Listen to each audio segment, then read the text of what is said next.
Menjelang peringatan 17 Agustus, fenomena pengibaran bendera dari serial anime dan manga Jepang berjudul One Piece oleh sebagian masyarakat jadi sorotan.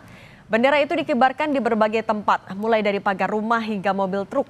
Fenomena ini mengundang pertanyaan apa arti mengibarkan bendera One Piece dan apa dampaknya dalam konteks hukum. Kita bahas bersama politisi Partai Golkar Firman Subagio dan Ketua Umum YLBHI Muhammad Isnur. Selamat petang semuanya. Selamat petang. Selamat Assalamualaikum warahmatullahi wabarakatuh. Waalaikumsalam warahmatullahi wabarakatuh. Pak Firman, di beberapa media Anda menyebutkan kalau ini bisa menjurus ke makar. Sebenarnya bagaimana pemikiran Anda sampai bisa ke kesimpulan makar itu? Ya, terima kasih Mbak Cindy. Jadi kemarin memang kami ketika ada diskusi di DPR terkait hal yang lain, dan kemudian saya di doorstop oleh beberapa teman media, ditanyakan tentang pemasangan bendera One Piece yang marak dilakukan oleh sekelompok masyarakat menjelang 17 Agustus atau peringatan HUT proklamasi ke yang ke-80. Oleh karena itu kami sepakat bahwa pengibaran bendera ini juga harus dilihat dari berbagai perspektif. Ada dua perspektif. Yang pertama tadi yang disampaikan Mbak Cindy dalam pengantarnya, ini juga menunjukkan bahwa pengibaran bendera One Piece dapat menjadi simbol perlawanan terhadap ketidakadilan atau penindasan. Dalam konteks ini, pengibaran bendera One Piece mungkin dapat dilihat sebagai bentuk ekspresi kebebasan dan perlawanan terhadap status quo. Nah, ini kira-kira seperti itu pandangannya ya. Kemudian ini juga bisa ditafsirkan sebentuk kreativitas dan ekspresi masyarakat.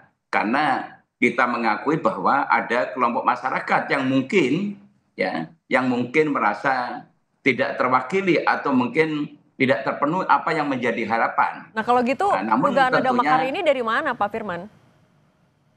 Begini, oleh karena itu kalau bentuk pencapaian ekspresi yang berlebihan yang bisa menimbulkan provokasi, ini juga ujung-ujungnya adalah bisa menimbulkan masalah yang terkait dengan masalah makar.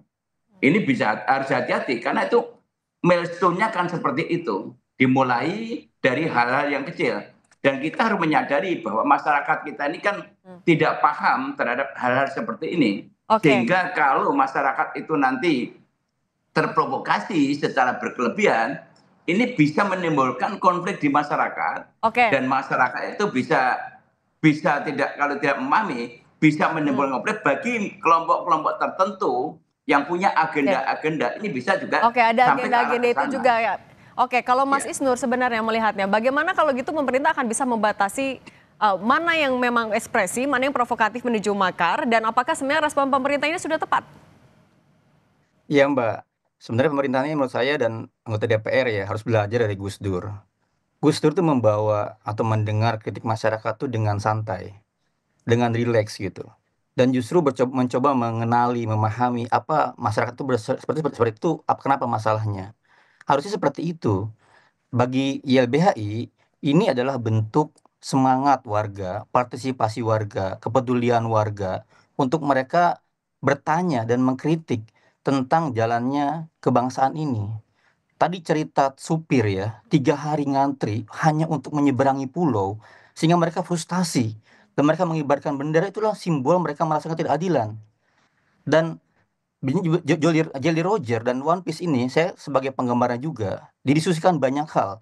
Itu adalah simbol seperti superhero dalam banyak film untuk mengatakan bahwa kami berpartisipasi, saya siap bergabung dalam melawan ketidakadilan. Harusnya dipahami seperti itu. Jadi jangan dipahami berlebihan, apalagi kalau sampai makar. Kalau makar dalam definisi KUHP itu kan tujuan serangan untuk menggulingkan kekuasaan, untuk menjatuhkan presiden. Itu sama sekali jauh sekali dari sana. Justru menurut saya harusnya pejabat negara peka terhadap apa yang dirasakan rakyat, sehingga rakyat bisa menyuarakan dengan simbolnya mereka. Dalam banyak hal Mbak, ada yang menggunakan superhero yang lain, menggunakan gambar-gambar klub yang lain. Artinya respon dari pemerintah juga terlalu reaktif Mas Isnur? Iya, menurut saya jadi keliru gitu, memahami kritik sebagai ancaman. Nah ini menjadi fenomena dalam yang kami hadapi sehari-hari. Seperti orang demonstrasi sehari-hari itu kan partisipasi yang dijamin oleh konstitusi. Terus dianggap oleh aparat di bawah sebagai ancaman sehingga harus dibubarkan segera gitu. Demokrasi itu membutuhkan kebisingan, membutuhkan kegaduhan, membutuhkan orang semua berbeda-beda cara mengekspresikannya.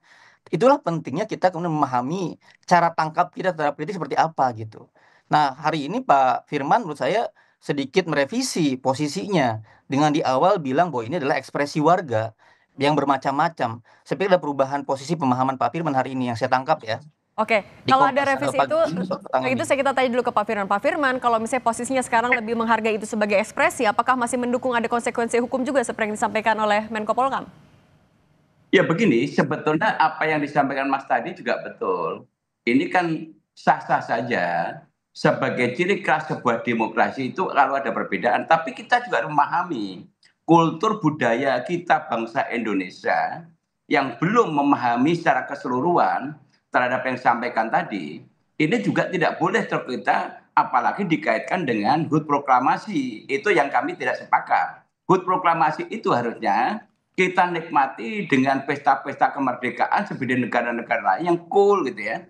Nah, mengenai penyampaian pendapat itu kan boleh saja bisa dilakukan. DPR sekarang sudah punya rumah aspirasi. Welcome gitu, tapi jangan memberikan proposal dengan bentuk-bentuk yang masyarakat itu belum paham.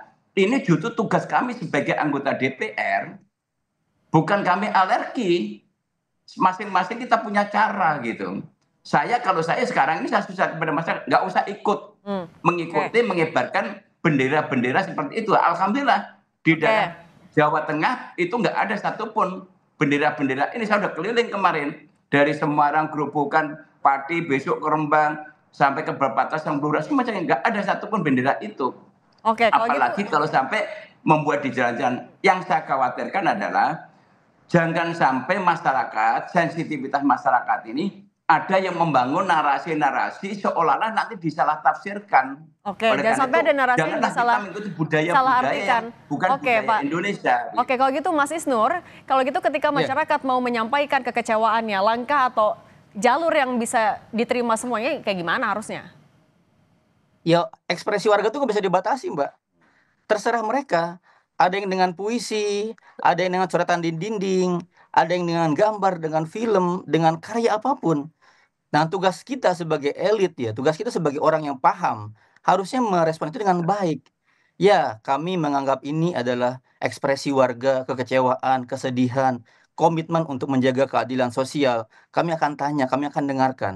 Dari 3 sampel tadi yang diberikan oleh Kompas hari ini, itu sangat relate sekali semuanya. Sangat rasional dengan apa yang mereka alami. Dan tugas kita adalah tugas Bang Firman di DPR justru menghormati keragaman itu. Tidak ada belum tentu kita tidak ada di lapangan. Dan setiap ekspresi dengan film wibu anime One Piece, besok mungkin dengan film yang lain, dengan wibu Oke. yang lain itu sangat berharga. Dan saya masih Berarti ingat harusnya Wapres lebih santai Wapres juga Gibran pemerintah itu, ya? bener, Oke. Wapres Gibran ketika kampanye kemana-mana dia pakai pin One Piece. Itu Oke. pertanyaannya apa? Maksudnya apa? Mas Gibran pakai One Piece gitu. Terus Sri Mulyani pernah memerankan itu juga. Anies ketika kampanye pakai simbol itu juga. Itu simbol yang dalam Wibu adalah simbol kerakyatan, simbol Oke. perjuangan bersama. Nah, ketika pemerintah merespon berlebihan, justru menjadi pertanyaan, ada apa? Kok jadi semacam ketakutan yang berlebihan gitu. Oke. Padahal teman-teman responnya adalah awalnya biasa gitu. Oke, masyarakat punya kebebasan berekspresi dan itu tidak bisa dibatasi. Tapi memang ada jalur-jalurnya juga. Terima kasih Mas Isnur dan juga Pak Firman sudah berbagi di Kompas Petang. Sehat selalu semuanya. Sehat selalu.